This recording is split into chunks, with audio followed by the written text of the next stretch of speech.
네, 여러분, 안녕하십니까. 저는 주말에 사실은 너무나 충격적인 일, 너무나 충격적인 사태가 대한민국 땅에서는 벌어지고 있구나. 정말 너무 깜짝 놀라서 이 놀란 가슴을 진정시키는데 시간이 좀 걸렸을 정도입니다. 이른바 문재인 정권 때 대통령 비서실장, 사실상 우리나라의 제2인자 노릇을 했던 임종석이라는 사람이 광주에서 뭐 9.19 합의 6주년 뭐 기념식 그 발언을 하면서 말이죠. 통일을 하지 말자. 두 국가를 수용하자. 이런 이야기를 했습니다. 정말 귀를 의심케 하는, 눈을 의심케 하는 그런 말을 한 겁니다. 무슨 뭐 일개 급진적인 좌파 학자가 어느 소모임에서 한 발언 이 정도가 아니고 한때 정권을 담당했던 자가 그리고 아직도 현역 정치인이라고 스스로 생각하는 자가 통일을 하지 말자. 두 개의 국가를 수용하자. 이런 말을 했습니다. 임종석뿐만이 아닙니다. 김대중 정권 때, 노무현 정권 때 통일부 장관을 했던 정세현이라는 사람이 있습니다.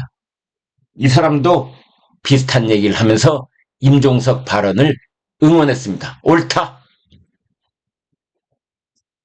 그런가 하면은 노무현 정권 때 통일부 장관을 했던 이종석이라는 사람도 몇 달 전에 그 비슷한 얘기를 한 적이 있는데 그것도 다시 지금 조명을 받고 있습니다. 통일을 하지 말자. 그 국가를 수용하자. 아니, 이게 무슨 마른 하늘에 날벼락 같은 그런 이 정말 경악을 금치 못하는 발언이 거저시 우리나라 지금 방송을 타고 있습니다. 통일은 비관적이다. 통일을 후대로 넘기자. 이것은 명백하게 반헌법적 발언이고 이것은 명백하게 대한민국을 전복시키려는 그런 행위인 것입니다. 우리 헌법 3조는 대한민국 영토는 한반도와 그 부속도서라고 되어 있습니다. 당장 기자들은 이 헌법 3조를 정면으로 배치되는 발언을 하고 있는 것입니다. 아니, 저 같은 사람은 홀리게 5살 이때부터 입에 달고 살았던 노래가 우리의 소원은 통일이었습니다. 꿈에도 소원은 통일이었습니다. 그런데 통일을 하지 말자니, 국보법을 폐지하자니, 통일부를 정리하자니,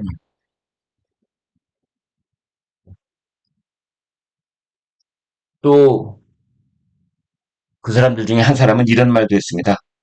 1991년에 남한과 북한이 유엔에 동시 가입을 했으니 그때부터 사실상 두 개의 국가가 아니냐.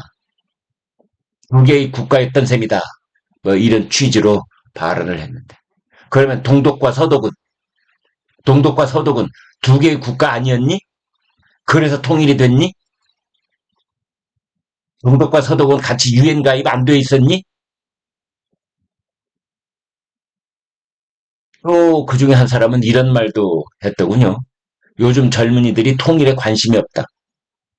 그래, 여론조사를 하면은 요즘 젊은이들 2030 통일이 첫 번째 자신의 인생 목표 이런 대답을 하는 사람은 점점점 줄어들고 있어.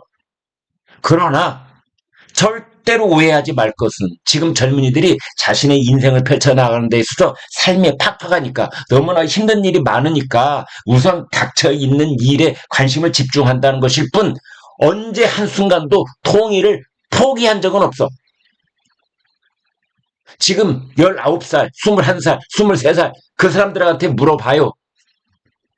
그 사람들이 내가 지금 당장 해야 될 일은 학업 성적을 올리는 것, 그리고 취직을 하는 것, 그리고 내가 뭔가 지금 벤처기업이라도 한다면은 나 이거 그걸 어떻게 해서 그 앞날을 개척할까 이런 데 관심이 있다는 것이지 통일을 하지 말자, 통일을 포기하자 이런 생각을 가진 건 아니라는 것.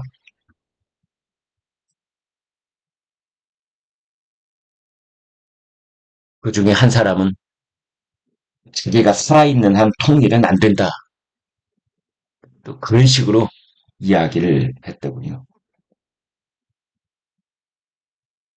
통일은요, 제가, 제가 그 베를린에 가서도 베를린 장벽 붕괴 당시에 직접 취재를 하고, 그 다음에 그 이후에 동구권이 무너지는 전 과정도 제가 현장에 가서 취재를 했기 때문에 너무나 생생하게 저한테는 기억 속에, 경험 속에 녹아 있는 건데요.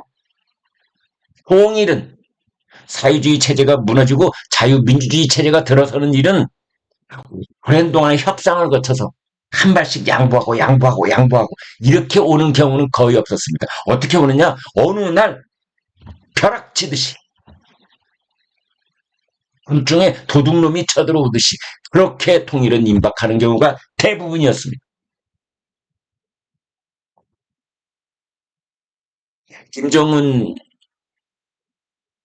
지금 그 작년 겨울부터 올해 쭉 이어지까지 김정은의 일관된 새로운 정책 변화가 더 이상 남북한은 동족 관계가 아니다. 적대적인 두 국가 관계다. 적대적인 두 국가. 이 이야기를 했는데 그 이야기를 한 지 지금 한 10개월쯤 되고 있는데 아니나 다를까. 아니나 다를까. 임종석의 입에서 통일을 포기하자. 통일을 하지 말자. 두 국가를 수용하자. 이 말이 터져 나온 겁니다. 김정은 따라하기? 김정은의 앵무새? 그런 비난이 쏟아지고 있는 것입니다. 1989년에 베를린 장벽이 붕괴가 됐습니다. 그때 제가 분명히 지금 말씀드리겠습니다. 베를린, 서베를린에 모여있던 세계적인 학자들, 정치학자들, 역사학자들, 이구동성으로 뭐라고 했느냐? 내가 살아있는 동안에 적어도 30년 이내에는 동서독 독일은 꿈도 꾸지 마라. 불가능하다. 없다. 그랬습니다. 그로부터 석 달 뒤 베를린 장벽 붕괴됐고 곧바로 통일됐습니다.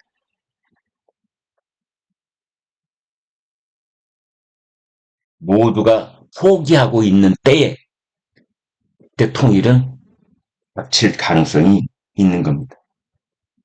제가 지금 가장 크게 염려하고 있는 것은 가령 북한 정권하고 뭐 김정은이 됐든 그의 뭐 또 그다음 제4대 세습 받은 자가 됐든 그 당시에 대한민국에 어떤 정권이 들어서 있든 양쪽이 뭐 제네바에서 만나고 하와이에서 만나고 뭐 베트남에서 만나고 그래서 협상과 협상을 뭐 한 2, 3년 동안 계속 해가지고 연방제 통일정부 뭐 이런 것들을 만들어가지고 전 한반도에서 뭐 선거를 실시해서 단일 정부를 수립하고 이런 식으로 통일이 올 것 같다. 천만에 만만의 말씀 그렇게 오지 않습니다. 통일은 가장 가능성이 높은 것은 평양에 급변 사태가 발생했을 때 올 수 있다. 저는 그렇게 봅니다.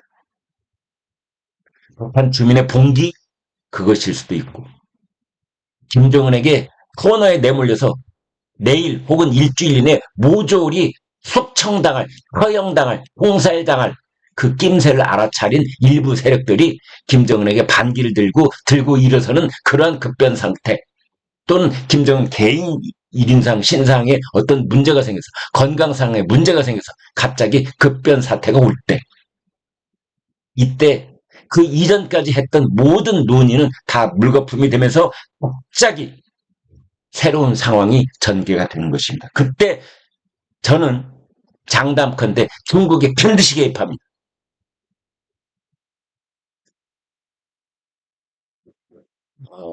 어떤 전문가가 어제 라디오 방송에서 그런 이야기를 하는 걸 들었습니다. KBS 라디오였는데요.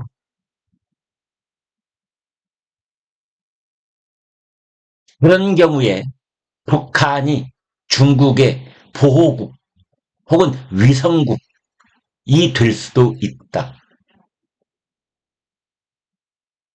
중국이 뭐 북한을 합방시킨다든지 뭐 그 단계까지는 아니더라도 적어도 평양에 중국의 꼭두각시 정권이 들어서고 거의 보호국이나 다름없는 외교권 또는 국방, 안보 이런 전권을 중국이 행사하는 그런 상황이 발생할 수도 있다. 우리말로 우리 휴전선 그리고 판문점 이런 곳에서 남쪽에는 대한민국과 유엔군이 있다면 저 북쪽에는 중공군이 우리 얼굴을 마주보고 있을 수 있다.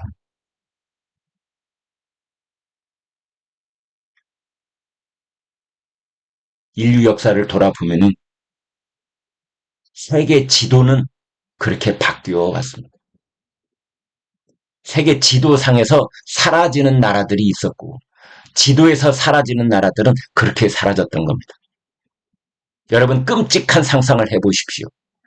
대한민국 국군들이 육상 국경선에서 중공군을 마주하고 있는 상황. 우리는 핵탄두 하나도 없는데 중공, 러시아, 북한 땅 핵탄두 수백 기가 대한민국 영토를 향해서 탄두를 겨냥하고 있는 그런 상황. 그런 상황이 절대로 오지 않는다고요? 미국에서, 괌에서, 하와이에서 미국 전략 폭격기들이 발진 준비를 하고 있다고요?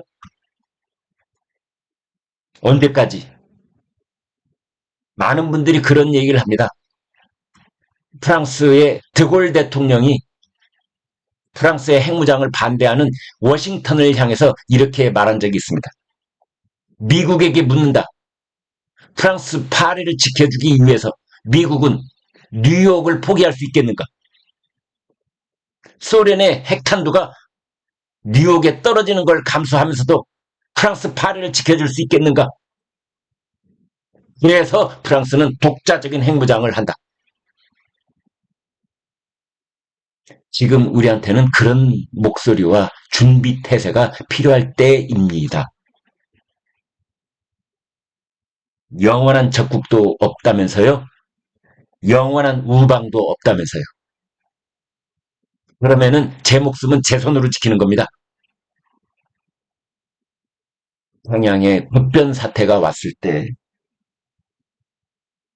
우리나라 헌법 제3조가 굳건히 그 자리를 지키고 있어서 대한민국 영토는 한반도와 그 부속도서로 한다는 이 헌법이 흔들림없이 그대로 있어야 평양에 급변 사태가 올을 때 그때 간 영토를 우리가 주장하고 개입할 수 있는 겁니다. 네, 여러분 멤버십 제도 성원 너무나 많은 분들이 계속 목소리를 이 성원을 보태주시고 계셔서 감사합니다. 계속 좀 함께 동참해 주시길 부탁드리겠습니다. 여러분 대단히 고맙습니다.